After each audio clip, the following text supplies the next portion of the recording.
Okeke, bonjour. Bonjour, Freddy Mulongo. On vous voit très rarement à Paris. Bon, c'est vraiment une grande joie pour nous de pouvoir vous retrouver. Je signale aux internautes que nous sommes dans un quartier UP, dans les 8e arrondissement de Paris, sous une Porsche. Et bon, on va faire cette interview. J'espère que ce sera vraiment à cœur ouvert. Candide Okeke, dernièrement, il y a eu au sein de la Pareco un réaménagement par rapport aux fonctions de chacun, mais on ne vous a pas vu sur la liste. Qu'êtes-vous devenu? Est-ce que vous êtes toujours dans la Pareco? Écoutez, on a mis sur la liste les personnes dont les fonctions changé ou les personnes à qui on attribue de nouvelles fonctions. Et moi, je garde la même fonction qu'avant. Je suis toujours conseillère principale chargée des relations publiques, de la mobilisation et de la planification. Donc, je travaille toujours au sein du cabinet du président. Donc, ma fonction n'ayant pas changé, il n'y avait pas de raison pour que ça apparaisse sur le document qu'on a publié. Alors, comment va le président Honoré Ngwanda? Le président va très bien. Je pense que chacun peut s'en rendre compte puisque le travail que nous faisons, le dynamisme dont nous faisons preuve, il y contribue largement. Donc, le président va très bien et il travaille toujours autant. Alors, j'ai commencé ma question avec ces réaménagements de la liste de la Pareco, mais dernièrement, il y a eu aussi une liste noire qui est apparue au niveau du ministère des Affaires étrangères de Tamboué-Mamba. Et sur cette liste noire des Congolais à battre, vous êtes vraiment en pole position. Alors ça ne vous fait pas peur? Non, j'ai pas peur. J'ai jamais eu peur depuis que je me suis engagée dans ce combat. Parce que je sais une chose, c'est que c'est pas avec la peur qu'on va libérer la RDC. Donc la peur ne libérera pas la RDC. Et comme je me bats pour la libération, je ne peux pas avoir peur. Et puis bon, ils peuvent sortir autant de listes qu'ils veulent, mais moi aussi j'ai ma liste. Et quelqu'un comme celui qui se fait appeler Joseph Kabila, il est en bonne position sur ma liste à moi. Donc ils ont une liste, j'ai la mienne, donc tout va bien. J'ai pas peur. Et puis quand je vois tout ce qu'ils font, quelque part, je puise ma force dans chacune de leurs victimes. Donc voilà, plus ils en font voir de toutes les couleurs aux Congolais, et plus ça forge ma détermination. Donc j'ai absolument pas peur.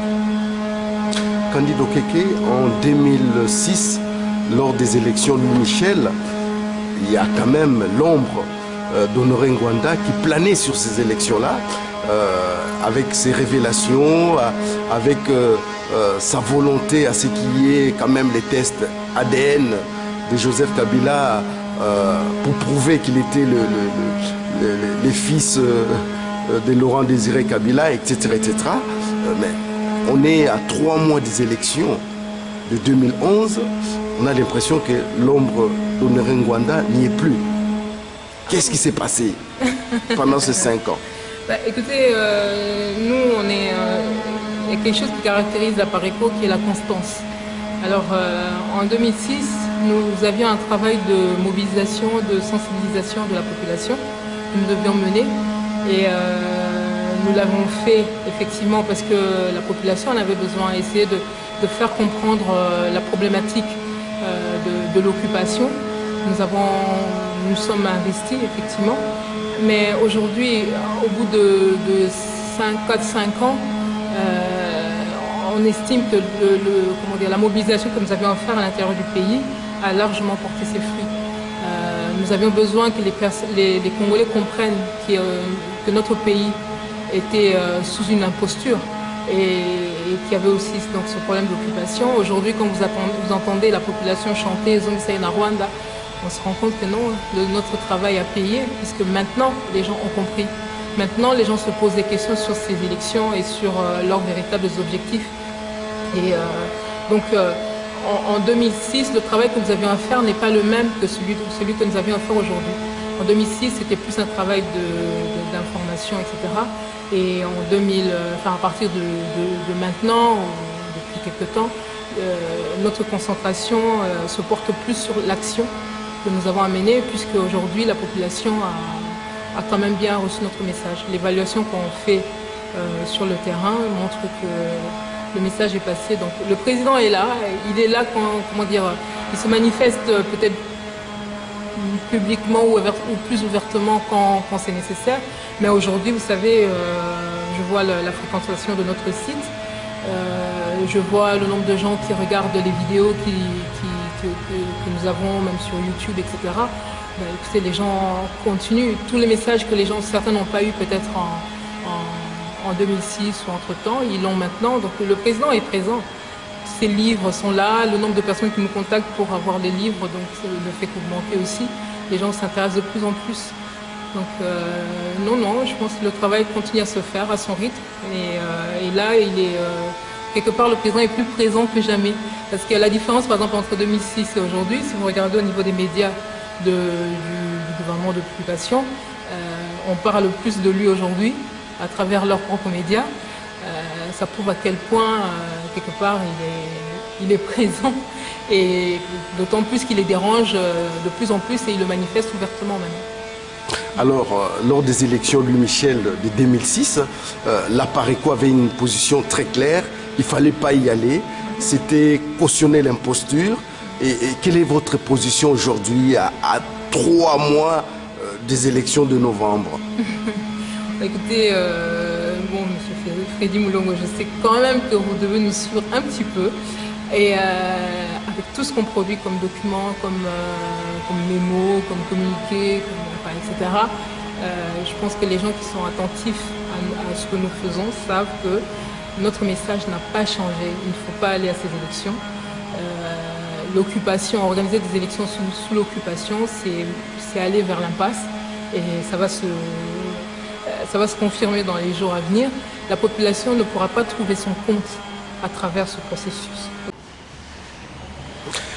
Candido Keke, comment se porte la Pareco aujourd'hui? N'avez-vous pas été un peu déstabilisé par les débauchages du pasteur Makolo, qui est maintenant dans les camps des joséphistes? Être déstabilisé par Makolo, il n'y a pas de raison. Ça faisait je ne sais combien d'années qu'il n'était plus actif. Il n'y a pas de quoi être déstabilisé. De toute manière, quand on regarde, quand on entend ce qu'il dit, je veux dire, le spectacle qu'il offre, excusez-moi, mais ça laisse largement à désirer. Il y a des gens qui regardent, qui détournent la tête tellement ils sont écœurés. Donc non, ça ne peut pas nous déstabiliser parce que ces calomnies, ces mensonges n'engagent que lui. Nous, les gens qui nous connaissent, qui nous suivent, les personnes qui veulent un petit peu vérifier ce qu'il raconte, les personnes qui font ne fût-ce que cet effort de vérifier un peu ce qu'il raconte se rendront compte que c'est n'importe quoi. Il est complètement manipulé. Et, voilà. Après, il a d'autres raisons, etc. Mais nous, franchement, je veux dire, aujourd'hui, c'est plus notre problème. Et puis, comment dire, il y a une expression que le président utilise souvent et que je trouve très bien. En l'occurrence, il dit quand les gens comme ça s'en vont, comment dire, c'est comme si, comment dire, quand des feuilles mortes tombent d'un arbre, on ne les ramasse pas pour les recoller à l'arbre. On laisse l'arbre pousser, il pousse d'autant mieux. Makolo, ça faisait plus de 2 ans qu'il était là comme une feuille morte. Il parle du président aujourd'hui, mais il n'avait même pas son contact, qu'il sorte ne fût-ce qu'un numéro de téléphone du président. Comment il peut parler de lui, dire qu'il était ou soit avec lui, je ne sais quand, en tout cas de ces dernières années, alors qu'il n'a même pas le moyen de le contacter. Voilà, il n'a aucune preuve de quoi que ce soit de ce qu'il avance. Et voilà, c'est n'importe quoi. Donc, et d'ailleurs, quand je regarde aujourd'hui ce qu'il fait et la manière dont il évolue, je me dis Dieu merci, heureusement qu'il nous a quittés. Parce que, mais il dit qu'il était venu, vous lui avez rien donné. Donné. Oui, mais il espérait quand même avoir des dividendes et tout ça. Vous lui avez rien donné. Vous avez un beau makasi trop. Donc, il y a un joséphiste. Si personne ne vient dans la Pareco, on est dans un combat de résistance. Personne ne vient pour se faire payer. Parce que dans ce cas, il fallait qu'il se fasse faire un contrat. Et puis, il aurait vu que ce n'était pas possible. Et on n'est pas là, on n'embauche pas les gens pour mener un combat de résistance. S'il cherchait un job, écoutez, qu'il aille le trouver ailleurs. Mais voilà, bon, comme quoi, enfin, si vous me dites ça, moi je n'ai pas suivi du tout ses propos, si c'est ce qu'il raconte, mais je pense que les gens peuvent d'autant mieux se rendre compte du niveau lequel il évolue, quoi. Au nom du président de la PARECO, Honoré Ngwanda, il a demandé pardon à Joseph Kabila, il a demandé pardon à tous les joséphistes, au gouvernement congolais, de tous les membres que la PARECO l'a incité à faire et à dire. Non, mais je trouve que ça ne sert à rien de revenir là-dessus, parce qu'il a envie, il a besoin peut-être pour justifier ce qu'il fait, il a trouvé ce moyen-là qui est lamentable, minable. Donc, bonne route, hein, qu'il aille faire ce qu'il a à faire là-bas. Nous, on sait qu'il va se mettre, il va se retrouver le bec dans l'eau, quoi. C'est pas notre problème. Et puis vraiment, on a mieux à faire. Les gens, je vous dis, les gens qui veulent vérifier un petit peu ce qu'il raconte se rendront compte que c'est n'importe quoi. Je vous ai demandé, je vous ai dit seulement ça, qu'il cite, qu'il donne un numéro de téléphone du président sur lequel il a pu même le joindre ces dernières années. Je ne parle même pas de ces dernières semaines ou mois, non, ces dernières années. Comment il va parler de quelqu'un quand il dit qu'il a rencontré je ne sais où, qu'il donne le numéro du vol qu'il a pris pour aller à l'endroit où il serait allé le rencontrer. Non, ça ne vole pas où. Il ne faut pas perdre le temps des Congolais avec ça. Alors, question à 1000 balles, où est le président? Il me semble qu'il devient... c'est comme l'Arlésienne, on en parle tellement. Depuis qu'on est là, on parle du président Honoré Ngwanda, mais on ne le voit jamais. Ah, et comme il a dit lui-même, hein, il faut être branché sur la bonne fréquence. Ceux qui sont branchés sur la bonne fréquence arrivent à le contacter quand il le faut, quand ils le veulent. Et voilà, moi j'ai pas du tout de contact, de problème ou des gens de la PARECO, tout ça. Ceux qui ont besoin de parler ou d'être en contact avec le président le sont régulièrement. Donc voilà. Le fait est qu'il ne faut quand même pas prendre à la légère ce que nous faisons aujourd'hui. Le combat que nous menons, les gens contre qui nous nous battons ne sont pas des enfants de cœur. Donc il est obligé de prendre des précautions et j'espère que nos compatriotes le comprendront aussi. Mais je pense que maintenant il y en a pas mal qui l'ont compris. Il y en a qui, avant de réclamer, oui on ne le voit pas, etc. Mais maintenant on a compris. Nous sommes obligés de travailler dans la clandestinité. Donc quand il a dit qu'il allait sur le terrain, il est sur le terrain. Il suit de près ce qui se passe sur le terrain. Voilà, il fait ce qu'il a à faire. L'essentiel c'est qu'on voit le résultat de ce qu'il fait. Voilà.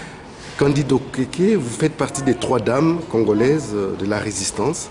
Il y a vous, il y a Madame Thérèse Landou, et il y a aussi Maman Marie-Jeanne Sindani.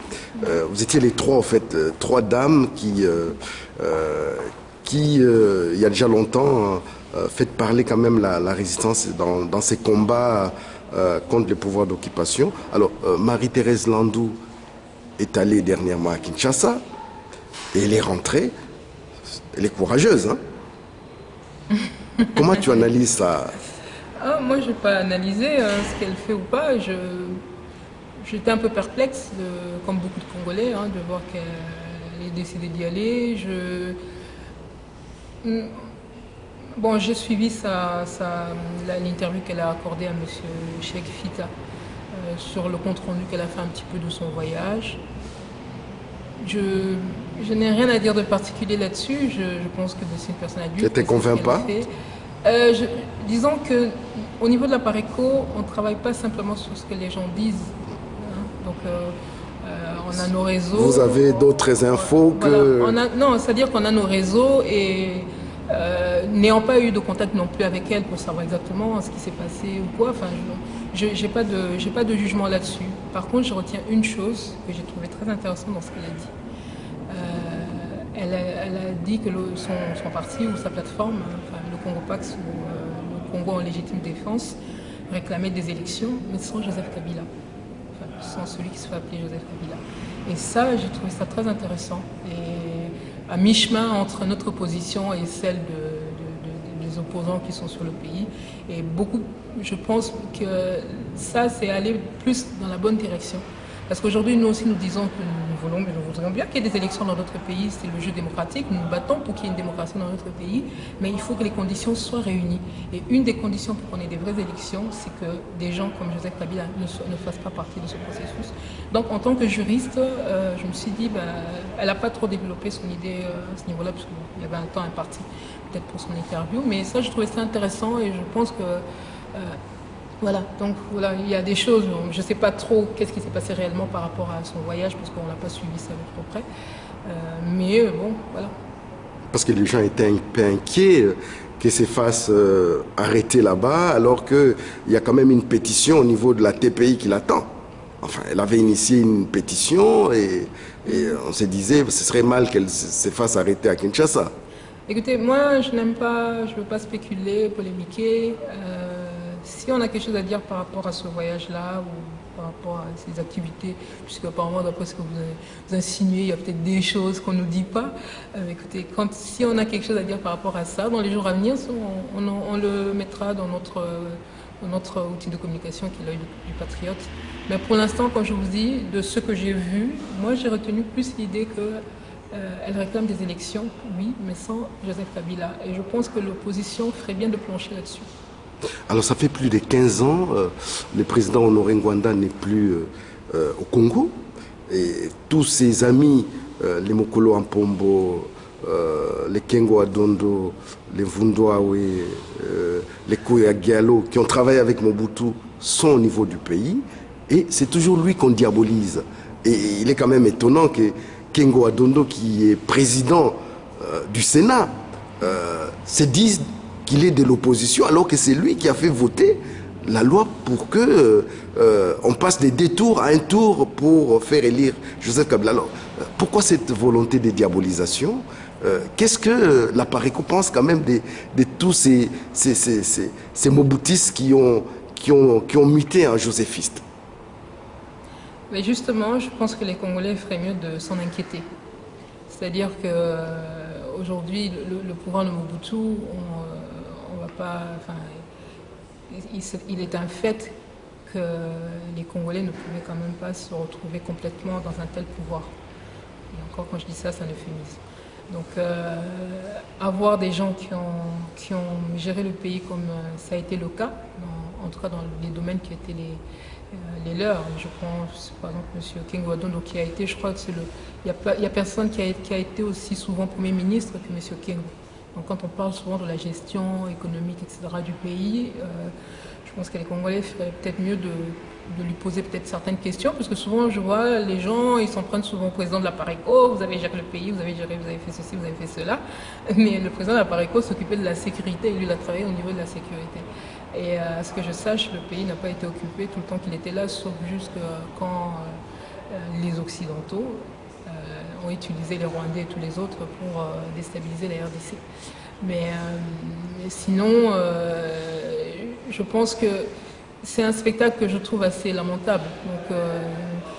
Donc, comme qui dirait, ceux qui ont des yeux pour voir peuvent juger d'eux-mêmes. Que M. Kengo sorte aujourd'hui en disant qu'il est de l'opposition, je me demande à partir de quand il est devenu opposant. C'était au moment où ils ont laissé rentrer les troupes ougandaises, etc., chez nous sans interpeller Kabila, ou c'est juste depuis qu'on a annoncé les élections. Franchement, pour moi, il n'est pas crédible. Donc, on n'a même pas besoin de s'étendre là-dessus. De toute manière, pour quelqu'un qui est comme nous, hein, des gens de la résistance, tout ce système-là et toutes ces personnes qui font partie de ce système, quelque part, ne sont pas crédibles. Encore moins des personnes qui occupent des postes tels que celui qu'occupe M. Kengo, et en ayant en plus fait partie du régime de Mobutu avant. Voilà, c'est à croire que tout ce qu'ils ont fait avant, ils n'ont rien compris. Alors, quelles sont les vraies raisons qui poussent la Pareco à réfuter ces élections de 2011? Écoutez, il y a deux raisons principales, si on veut. L'occupation, parce que notre pays est occupé, et c'est un fait, et l'imposture de M. Kabila. C'est-à-dire, au niveau de l'occupation, je veux dire, je ne vais pas rentrer dans les détails, je renvoie les gens peut-être plus au dernier document que le président a publié, qui était les 10 raisons pour lesquelles Kabila doit partir. Au niveau de l'occupation, on peut nous dire ce qu'on veut aujourd'hui, hein, mais j'appelle les Congolais à regarder et à essayer de juger par eux-mêmes. L'occupation, c'est la présence des troupes étrangères sur notre territoire. C'est le fait qu'à l'est de la RDC, au niveau de l'autorité, au lieu que ce soit l'autorité qui provient de Kinshasa, etc., il y a de plus en plus d'éléments qui montrent que l'Est de la RDC, pour la gestion de l'Est, la référence est devenue le pouvoir de Kigali. Donc ça, ce sont des faits.